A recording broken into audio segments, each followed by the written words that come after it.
Okay, so in this video, I am going to discuss something very important and something that I have learned myself recently after existing for so many years on this earth, which is how to say sorry.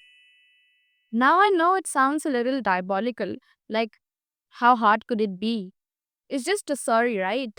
But so many of us are doing it wrong and it shows. Here's what usually happens from what I've noticed. You'll say something like, I was really stressed out today, and that's why I snapped at you. I'm really sorry about it, but I was just really stressed out today.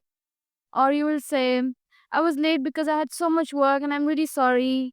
Or maybe you will say, I'm sorry, but I did not mean it that way. I did not mean to hurt you. Now, here, multiple things are happening. But first, you need to understand this. You can really, really, really love someone and have no intention of hurting them and can still end up hurting them emotionally, not physically. Sometimes you can have the best intentions for somebody, but you do not know how they are going to take it. Everybody you interact with, everybody in your life has their own set of perspectives, has their own way of perceiving things. And there is nothing wrong or right about it. It is what it is. So, you might say something with perfect good intentions, absolutely nothing behind it, and still it can come off as something that might hurt somebody else. For example, you might joke with a friend about how they look in a photo, thinking it's funny, but to them, it might feel like you're mocking their appearance. And I know that you do not mean it in that way. You know that. I know that. But the only thing that you need to remember is if somebody expresses that they're hurt by your actions or what you said, you have no right to say otherwise. If somebody tells you that they're hurt, then they're hurt. End of the discussion.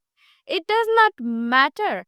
It does not matter how big or small that thing is for you. It does not, it just completely does not matter. You cannot say, it's not that big of a deal. इतनी कोई बड़ी बात भी नहीं थी. Just because it feels small to you does not mean it has to feel small to that person as well. People feel differently, and you need to have that sort of empathy, not to negate their feelings just because you cannot feel it that deeply.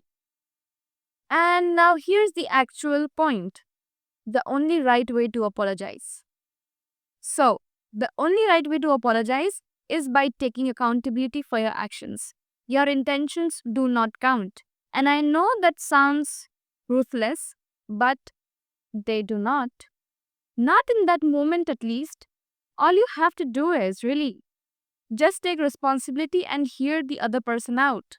Maybe later, when everything is settled, once they are feeling better, then you can explain what your intentions were.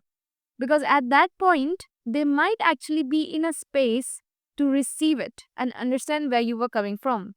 So, let's say, for example, you're talking to your partner or your friend, and they tell you that they are hurt because you canceled the plans last minute. And here's exactly how you have to apologize. And it applies for any given situation. This is just one of the examples. First, you say the apology directly.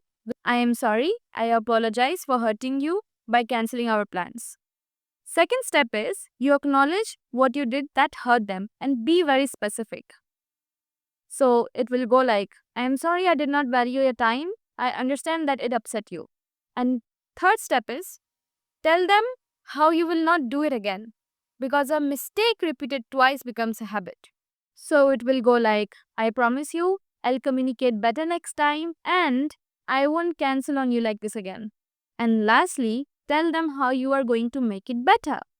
So you will go like, let me make it up to you by planning something special this weekend. That's it. In 4 steps, you have your perfect apology. And that's how you apologize. Now, where most of us fail is that we apologize by justifying what we did. Oh, but I was busy. I did not mean it that way. No, shut up, shut up. Don't do that. Don't do that. Because that's not how it works. Yes, it takes patience. Yes, it takes empathy.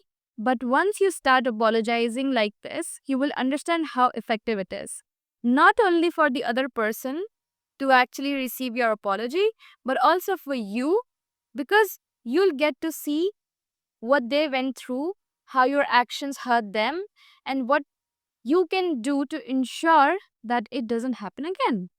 And trust me, it may sound like not that big of a deal, but a good apology, the right apology, makes the difference, which is so huge and immense. Because at the end of the day, we are human beings. Nobody is perfect. Nobody can be perfect. Nobody should be perfect.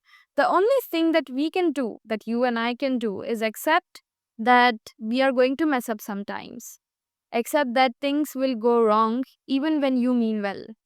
And when that happens, the only best thing that you can do is accept it, take responsibility, learn from it, and move on. That is the way to move through life. Accept what happened, take accountability, learn from it, and keep going. And with that, I'll see you in the next